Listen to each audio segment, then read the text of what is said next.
bàbá wa nírọ̀lẹ́ yìí ọ̀rọ̀ níjẹ́ mo kó mo rò wá o ìdí tí a fi gbé yín wá sórí afẹ́fẹ́ ọ̀tá yọ wípé òṣùpọ̀ Sheikh Adam Abdullahi Al-Ilory ń lọ lọ́wọ́lọ́wọ́ báyìí ọ̀rọ̀ kan wá jẹ jáde ń bẹ́ẹ̀ látara àwọn kan tí wọ́n fẹ́ dojú tàrú pé ẹnìkan ni ó mú Sheikh Adam dé Maghrib ẹnìkan kọ́ ìgbà kan kọ́ mo sì mọ̀ gẹ́gẹ́ bí ọmọ kéwú tí Ọlọ́run ní kí wọ́n ṣe dókítà Tawarikh tẹ̀sí ní àmánà mo mọ̀ pé ọ̀pọ̀lọpọ̀ dá sí yín lójú bẹ́ẹ̀ bá balákọ̀ọ́lẹ̀ ẹ gbọ́ ètí ń jẹ́ àrọ́bá àbí ètò sojú yín mo fẹ́ kẹ́ bá wa tàn mọ́lẹ̀ sọ̀rọ̀ yìí níwọ̀n bá ń tọ́lọ́ bá ní oyè yín pẹ̀lú àwọn ahújà ni ò tó fẹsẹ̀ múlẹ̀ ahlan wa sahlan wa marhaban bikum. bismillahir rahmanir rahim wa sallallahu ala man la nabiyya ba'da allahumma salli wa sallim wa barik ala abdik wa rasulik sayyidina muhammad al-mab'uth rahmatan lil alamin wa ala alihi wa ashabihi wa man tabi'ahum bi ihsan ila yawmiddin ní orúkọ Ọlọ́run ọba ilé kíọ́lá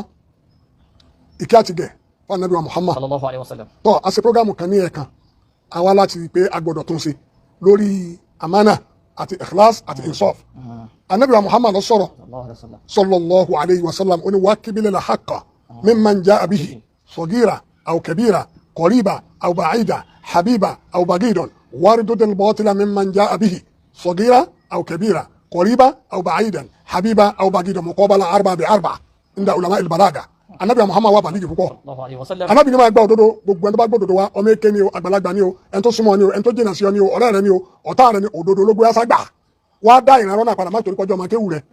ń ṣe kídímà fún ọ wá sọ̀rọ̀ náà kábò láti rí ká má sọ ìdí ìtẹ̀lọ́rọ̀ tànábì Muhammad wọ́n ń pe kíníkà ní má ọ̀dọ̀ Dr. Nuhu mo ti gbọ́ wọ́n ní má yẹn wọ́n pè ní má káfà òun abalisẹ́ iná jẹ́ innama ana basharu má káfà ni má òun lọ́wọ́ ni sọ̀dára wọ́n ní má là ó sọ̀dára òun ló ní sọ̀dára ẹni tó ní sọ̀dára ló ti débi ọ̀rọ̀ ẹni tó lọ́rọ̀ ó ti débi ọ̀rọ̀ wáàyè rẹ ti dé òun sẹ̀ rẹ ti dọ́dọ̀ wa aláti ṣe tàdílì nǹkan tí a sọ bí bàbá wa Sheikh Adam ṣe lọ sí Morocco àkọ́kọ́ yẹn tá a wíhùn pé Umaru Bahauddin ní 1390 bẹ́ẹ̀ kọ́ ní abá bìtá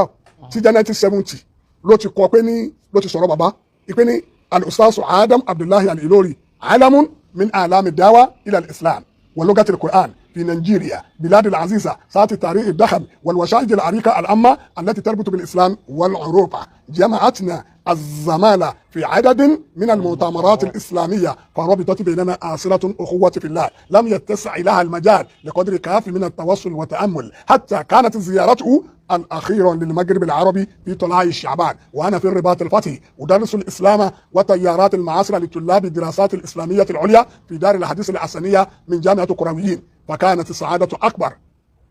لوجوده في نيجيريا بلاد الذي تضم أكبر عدد من المسلمين في قارة إفريقيا السوداء أوريابو أو أقاري أوروني شكر الله للأخ المخلص الداعية على جوده وجهاده ووفقه وأخذه بيده وهداه وعدا به وكان لنا وله ولا ينصرن الله ما ينصره إن الله لقوي عزيز أرتو سمبه أصر الأمير سوري الجنسية الأصلي سمبه المغربي أفاق باني ẹ̀ẹ́dẹ̀ tí ń kọ́ àwọn tí ń ṣe masters degree lọ́wọ́ kì í sáfà kékeré olúwa sọ̀rọ̀ sí Adamu pé ọ̀sáró yìí sí Adamu lọ ọwọ́ ní jama'atina az-zamala nítorí wọn fi gbé nígbà nígbà tó ń kọ́ kínní yìí wọ́n ti lọ àwọn mutamarati ó ní mutamarati islamiyya kì í ṣe 1970 tó kọ́ kínní yìí 1970. kọ́bùlà kó tó di 1970 ní àwọn mutamarati ti wáyé àwọn kan ṣe dọ́pítù tàríkì yẹn pé wala kọ́lẹ̀. ìpéǹgbà tó wá magribi tó ní hatta kanat ziyaratuhu al-akhira lil maghrib al-arabi fi طلائع شعبان وانا في رباط الفتح ادرس الاسلام وتيارات المعاصره لطلاب قسم الدراسات الاسلاميه كقسم الدراسات العليا في دار الحديث الحسنيه من جامعه قرويين فكانت فرصه غاليه للقاء جديد ومزيد من التامل من التعرف والتعالف سعدت حقا كما سعد كبار العلماء الذين اتصل بهم العلوري في مغرب العربي من علماء وزعماء وسفراء بما يتحلى به هذا الاخ الداعية المسلم من علم وتواضع وعزيمه واخلاص. فكانت السعاده اكبر وانا شهدت حق فكانت سعادته اكبر لوجوده في نيجيريا. pé oríire ńlá ni fún àníṣe Adamu ní Nàìjíríà ibi tí sí Adamu kẹsọ bí ọlọ́run àfa àtọ́pàdé ní Magribi àwọn èèyàn ńláńlá àwọn ministers àwọn ambassadors tìlú àwọn èèyàn kankankanka gbogbo wọn sẹ́mà pẹ̀lú rẹ̀ pẹ̀lú táwọn náà fi tẹ̀sọ̀ níbi ìtẹríba àti dàmúre àtàfọ̀mọ́ ọ̀sàdúrà fún àbáńgbẹ̀yìn 1970 1390 ìjìríyà ìṣe 1970 ẹjọ́ bá wá ṣe náà kídùn eléyìí òun ó gbé tàríkù tiẹ̀ wá tàríkù gbàtẹ́ni lọ́tọ́ tó ti sọ̀rọ̀ ní òun ni ìyẹn lọ báwọn. ṣáájú 1970 ní Sheikh Adam ti lọ àwọn ọmọ ọ̀tá. eléyìí tí mo wá ń sọ lọ tí mo wá ṣe mistake lẹ́ẹ̀kan àfa mi mo ní àfa Siddiq Abu Ridọ ọlọ́kọ̀ bá sàkẹ́ wọn 1968 ni wọ́n lọ lò mí ní 1966 68 ní kíkéré ọjọ́ eré mi gbangba àwọn gan ló tó fà àti sin àtijọ́ máa kéwú náà àtọ̀ 1968 ni àfa Sidiku lọ sí Morocco àlọ́ lọ sí Libya nígbà tó lọ Libya bàbá lọ́wọ́ á mú ní nǹkan bíi 1970 lọ sí Morocco déètì náà ni nìkan yìí níta wá wí òun ní tiwa ń bẹ̀ 1972 bàbá ló mú un lọ ọmọ Ọ̀yọ́ ni alim kọ́dà tí mo gbọ́ pé wọ́n ní bàbá ẹgbà tó ti ràn lọ mọ́ríkàsì bàbá màmá rẹ̀ lówó ó ti kọ́ skul kalẹ̀ fún ilé kéwù kalẹ̀ fún nǹkan yẹn bàbá fún àwọn kéèyàn máa pẹ̀lẹ́ Lárúbáwá níṣẹ́ àdáhùn fún kéèyàn máa pẹ̀lẹ́ Lárúbáwá ọwọ́ àlọ́ fẹ́ Lárúbáwá táwọn kéèyàn máa sọ fún yàrá Dr. Nuhu bẹ́ẹ̀ yẹn bá ṣe mistake lọ́fẹ́ Lárúbáwá ò ní wálé má torí bí àwọn environment wò lè bá a mú oúnjẹ kìí ṣe ká máa gé adìẹ bá a ṣe ń gé adìẹ àgé ọrùn adìẹ ìdajì adìẹ náà lájọ pín jẹ tọ gbogbo ìyẹn èèyàn wá nífẹ̀ẹ́ wálé má torí environment yẹn àfa yẹn bó ṣe ní mà tó wọn pàdé wọn ní hajj mùdírù mọ́ríkàsì ti ròyìn wọn o èmi wá pàdé wọn ní hajj kẹbi ọdún mẹ́fà nísìn